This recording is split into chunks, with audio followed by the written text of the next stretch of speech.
And population in general is very tech optimistic. We adopt technology very fast. Our government is also very tech optimistic. Even our president is very tech optimistic. He told AI 20 times in his national address last year. We should not rush and make something bad, because eventually when you start into rebuilding, it will cost you twice more.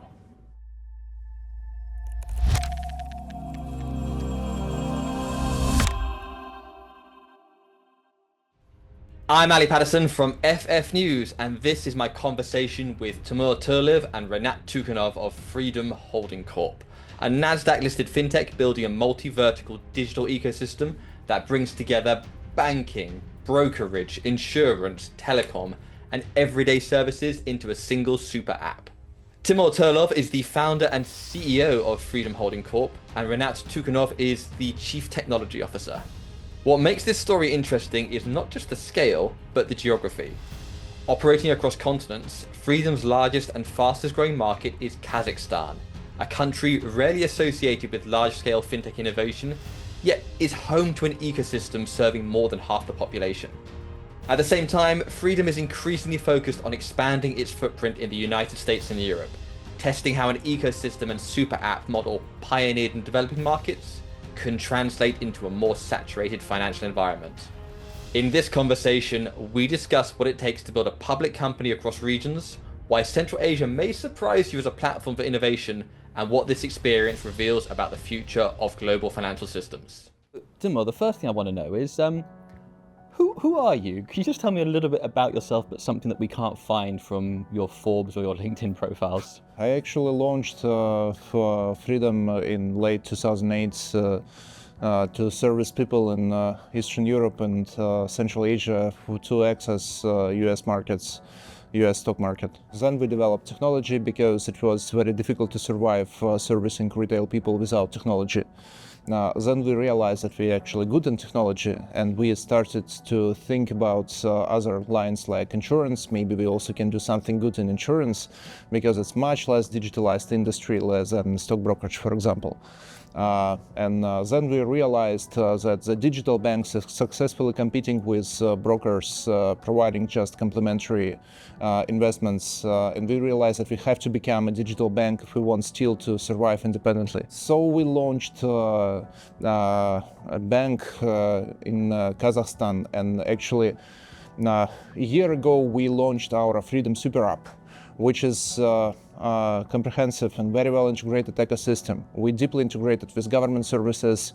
We integrated to all our insurance, stock brokerage, banking, e-commerce services. You can buy a ticket like Expedia, where you can buy an Amazon Fresh in our service of Arbuz, kind of Amazon Fresh.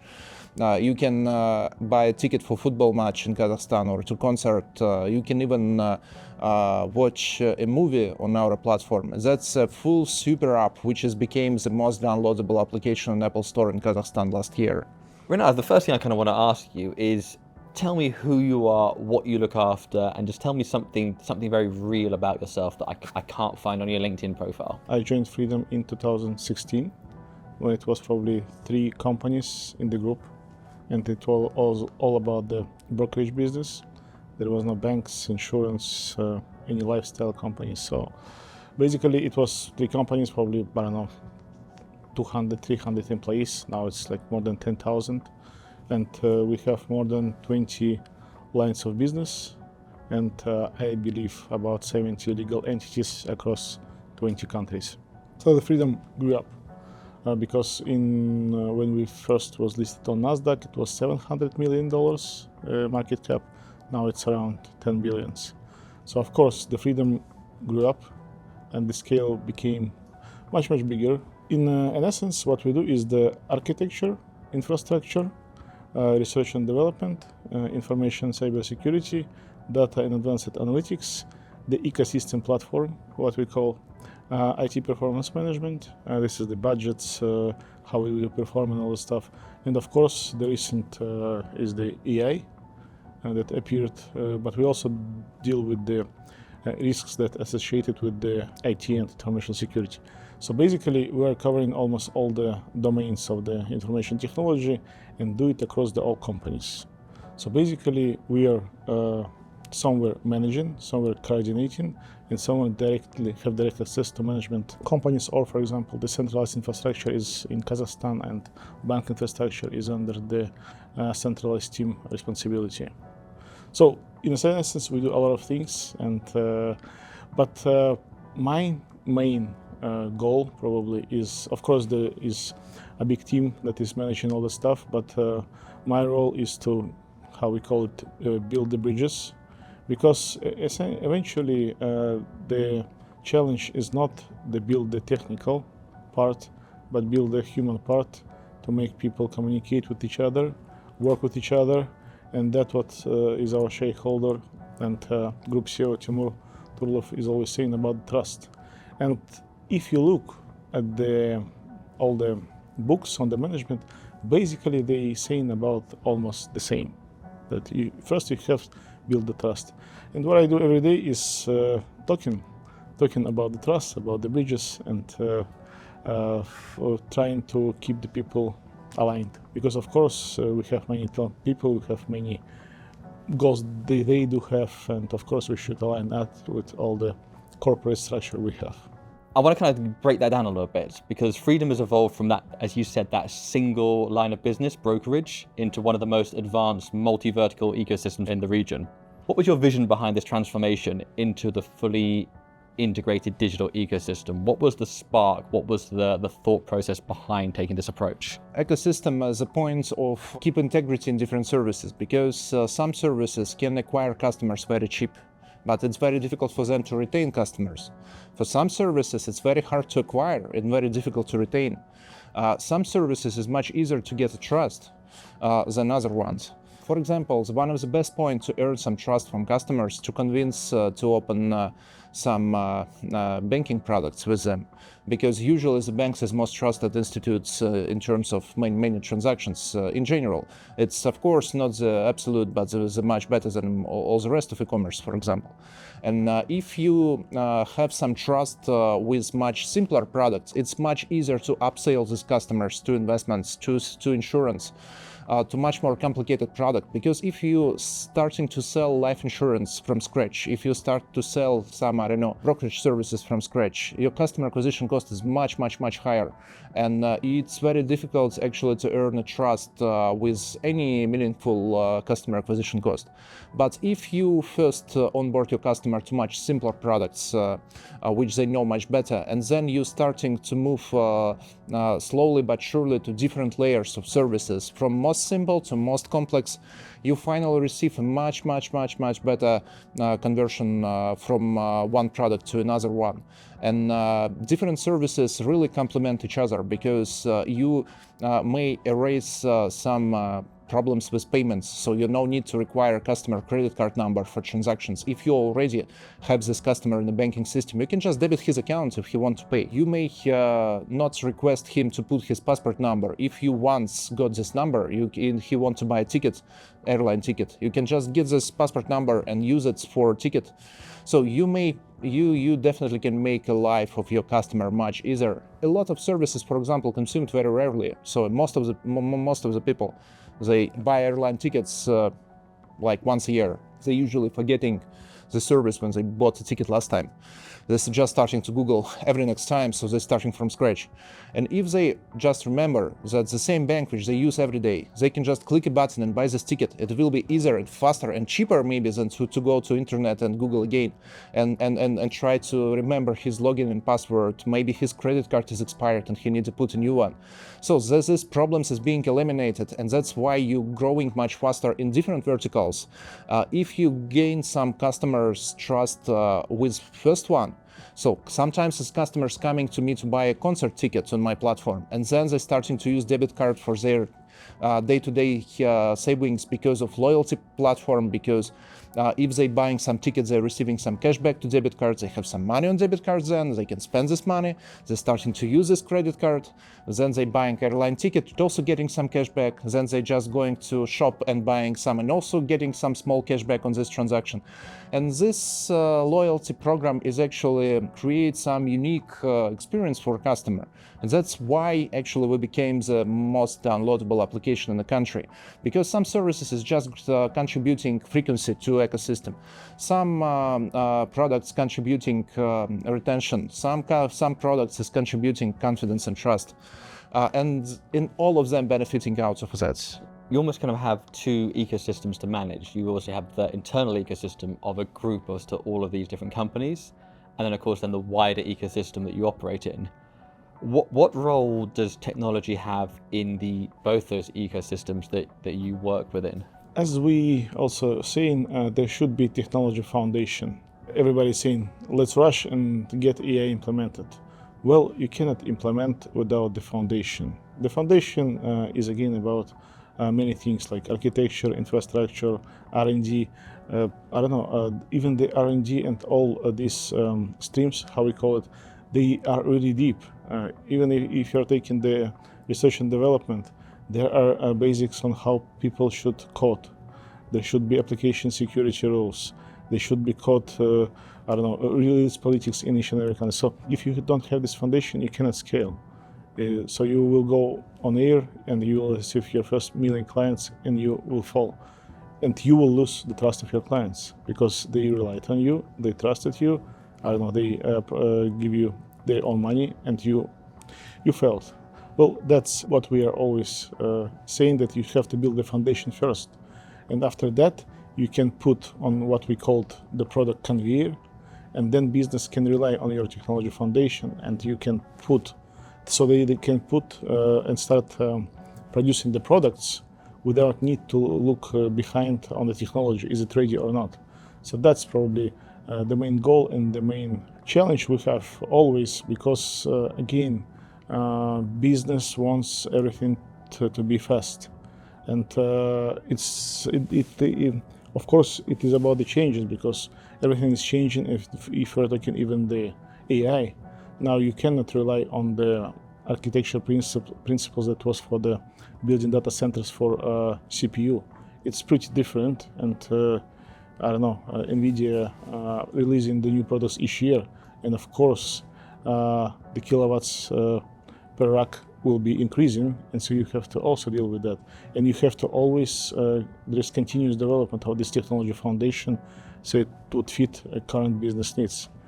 I know some phrases looks like from the books, but we all also, in technology, we are very, very close to this, what we call systematic approach. You cannot build something big without systematic approach. What is a systematic approach? You have to look at all what is surrounding you as a system. So you cannot just say, let's build that. You have to sit and think. We have point A and point B, but between them there are many roads, there are many points that we should cross. So we should take into account every and almost each detail that may happen. Of course, we will not foresight everything, but eventually all information that is needed should be taken into account. We should not rush and make something bad, because eventually when you start into rebuilding, it will cost you twice more. Your major market, of course, is Kazakhstan, a market not traditionally viewed as a global fintech center. What makes Kazakhstan such a unique, I can see passion in your face already about Kazakhstan. What makes it such a unique environment for building a platform of this scale, and can this blueprint be put into other markets? I think it's a combination, because we have a lot of well-educated people.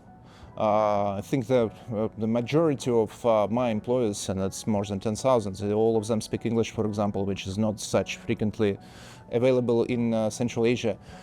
We have a very young population in general, so very high birth rate, and still the highest wealth in Central Asia, and also we have GDP per capita higher than in Russia, higher than in China, higher than in all the rest of Central Asia combined. And population in general is very tech optimistic. We adopt technology very fast. Our government is also very tech optimistic. Even our president is very tech optimistic. He told AI 20 times in his national address last year. And that's why it's much easier to integrate with the government. It's much easier to create these products, and these products being adopted much faster by population, which is create a quite unique like sandbox regime in relatively small market, 20 million people.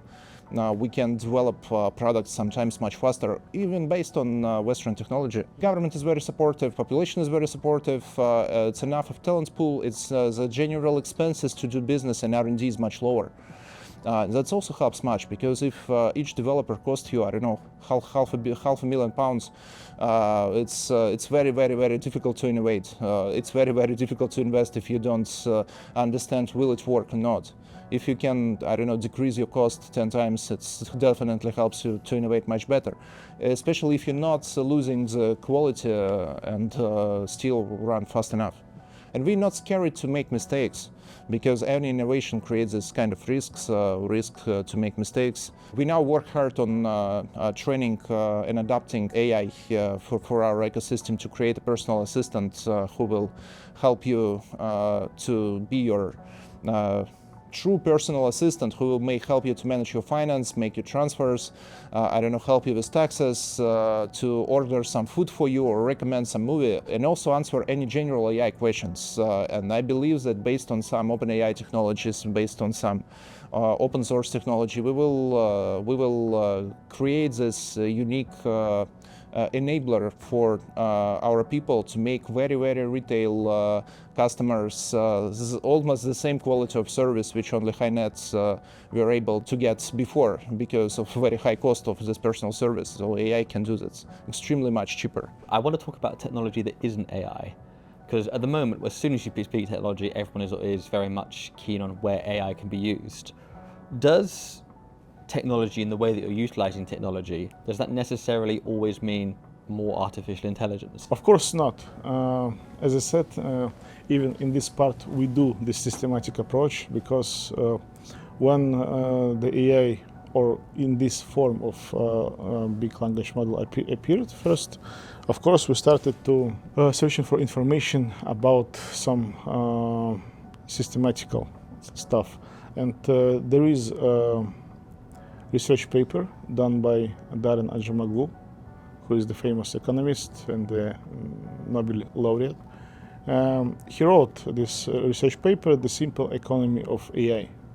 And basically what we see now is somewhere close to what was happened with the blockchain, with other technologies.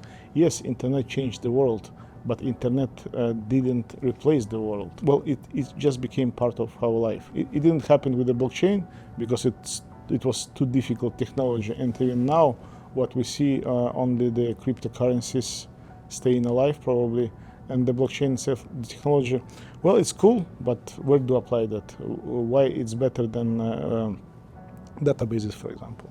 So there shouldn't be AI in each and every part of our life, work, or something, because again, what was saying in the research paper, I can be wrong in some detailed figures, but as I remember, Darren Ajamoglu said that only 20% of current tasks can be automated using AI, and only 5% of those 20% will be automated with economic effect. So eventually, and there is also a question about this $1 trillion of investments. Will they ever get the ROI or not? Because of course, in each and every business case we do, we are trying to find the value. Because eventually the value, as it's written in the books again, the value is something that your customer will buy. And or you can simplify the life, because again, the super app is probably, of course, this is some business model, and this is one of the key activators of the ecosystem. But what super app is also do is that it collecting into one's fragmented digital experiences. I bet you have so many accounts. You have to keep in memory what was the account, what was the password, is there a two-factor authentication because it can be stolen, and all the stuff. And what the super app basically do is collecting all that in one place and make focus of attention. And there is less decision fatigue because you have to make less decisions. For example, in super app we are doing this AI assistant, because AI assistant, why I don't know, OpenAI was ChatGPT was the magic, because it looks like we in some case. Yeah, and that's why if there is a voice assistant, and of course voice assistant is already here, but voice assistant will help perform some routine operations that you don't want to press here, find, and that stuff. In case of super app, voice assistant is good, but in other cases we always should find what the value it will bring. How central is AI to Freedom's strategy, but also why? You talked a little bit there around almost a level of democratization, to be able to give retailers the same kind of level of service as anybody, but at, as you said, a fraction of the cost. So can you just tell me a little about your AI strategy for your customers and why? We finally realized that if you will take a look at the map and where, for example, the hyperscalers data centers available in Eurasia, you will find almost nothing between Eastern Europe, like Poland and South Korea. It's nothing in the middle. And Kazakhstan is a very big country, just in the middle, have also no much presence of any hyperscalers. And we realized when our digital ecosystem started to grow, we started to build our corporate clouds because we can't rely on anyone. It's nobody there. But we service millions of people. We need this compute, and we started to build this compute. We're also realizing that the government needs this compute because government also wants to continue to process government data, medical data, security data through some national AI platforms. And open source models is good enough. We just need to adapt them a little bit, train them a little bit. And we have quite cheap energy still in our country, which has created a good potential to create a unique AI hub, which will serve maybe all the Central Asia then. And I believe that we will not just build our national clouds, but also we will be happy to work with hyperscalers and let them serve all the macro region through Kazakhstan. We have open capital accounts, no capital movement restrictions, we have investment grade credit rating, we have a stable political situation. And that's, I think, also create no kind of any visible limitation on internet, which is also quite unique to Central Asia, for example. Yourself and Timur both mentioned that you could almost spin out your core banking software as its own company and it'll be a unicorn in its own right. And most organizations, they spend a fortune on their, they get their T24 or their FIS and they plug that in and it costs them a fortune. You've built something in-house and you could sell it to other people and make what is usually a cost of profit. What's the thought? What else is the thought process within that? Why do projects fail?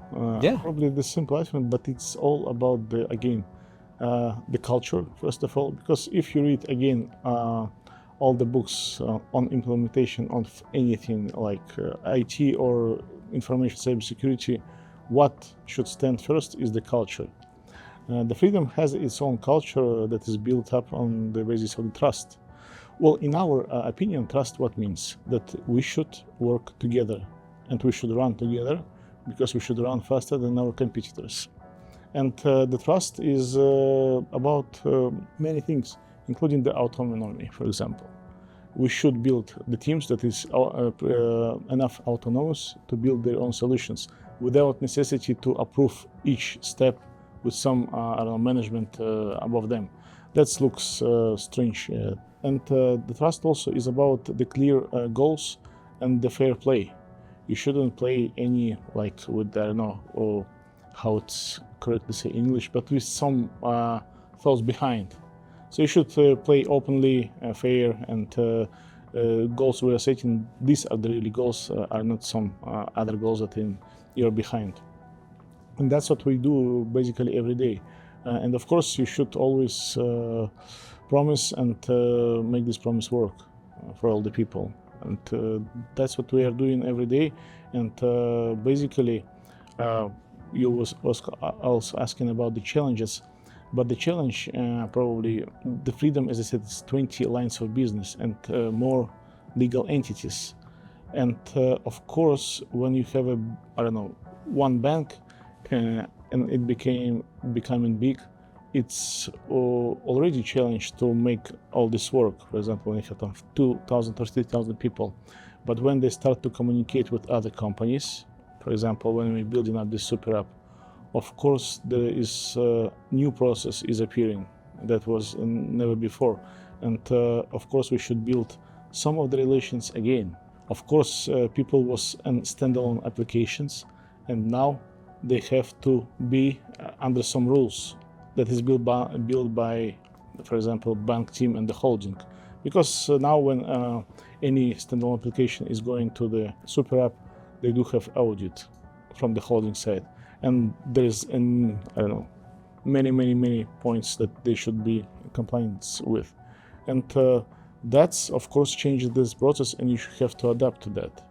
And that's probably the challenge, because you are running faster, you have to adapt each and every time to changing environment, to the changing processes. And of course, you see that when people start arguing between each other, despite they're part of one holding, that's of course makes sense, and you're starting to trying to fix that. And as I said, my role is this building bridges between people. On that note, I do want to touch on yourself as CTO, because I see CTO, you got to build stuff, but there's also the option to buy.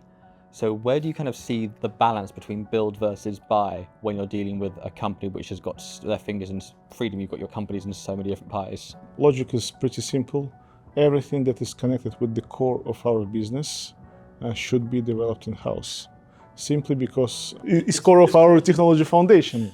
And that's why we cannot rely on somebody else, because eventually from this foundation we are rising up, developing these products that bring value to our clients. And that's why you should control that. Of course, we are not developing yet databases. We probably are not that scale. But if you look on the old technology companies, I don't know, even the AWS, Google, of course, they do replace all the core systems with their own. Even if you look, for example, on the layer of the infrastructure, Google, Amazon, they do have their own racks, own service, own network. And if you look at the layer up, for example, virtualization, it's the same stuff. The Google developed it a long time ago and using for themselves, and then provided it to market.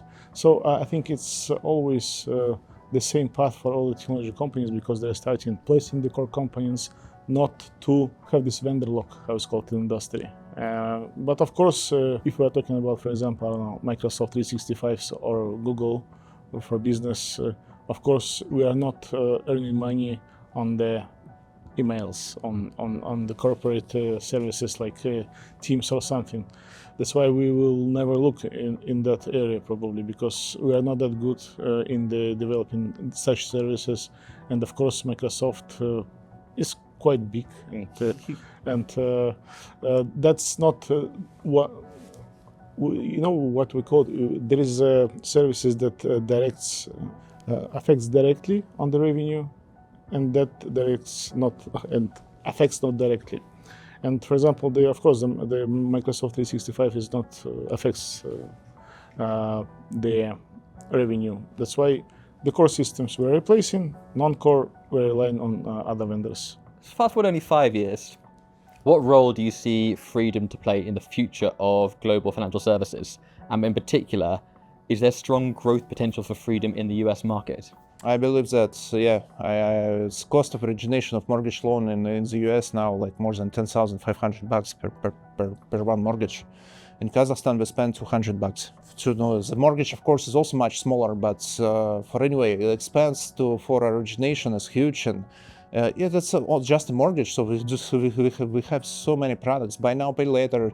We have payments. We have a different scope. And if you will take a look into Freedom, you will see that we actually have many dozens of potential unicorns as different subsidiaries, as different products who do development of, core banking system, card processing systems for our own needs, but potentially we also can go to markets and to provide the solutions. At least we will providing this solution for our growth, because when we're coming to new market, we may launch a card business very fast based on our own card processing software, and it's the most advanced in the region now. We not rely on vendor who is, for example, have a different focus now. So we may definitely manage this product as we wish and spend as much resources as we need if we will really believe, and I really believe that for any bank, technology is crucial. And in my opinion, if you actually in-source everything except technology, you are not a bank. It's a very, very strange approach, because a bank is just technology. All the rest is supported for technology. I may outsource accounting, I may outsource credit decision making, but technology I should keep for myself, because any digital bank is only technology. And the talents who is developing technology, who is developing scoring system, who is developing, I don't know, AI advisors, who is developing digital products. But in the end of the day, all the product line, we demanding so many competence, but all this competence is about technology. And that's the only stuff which we can't outsource. And frankly speaking, if you're answering the direct question about our vision, I definitely want to build not just one of the most advanced and competitive ecosystem in my country. I want to build that in a region. That's why we're going to Kyrgyzstan, to Georgia, to Tajikistan. We're also going to Turkey, and that's also part of our Turkish-speaking countries landscape. But I believe that our survival will also demand on how many countries we will finally be able to serve, because the competition will very soon become regional and global, and we still want to participate in that. And I want to be able to compete as long as I can to survive in this fast transforming global industry.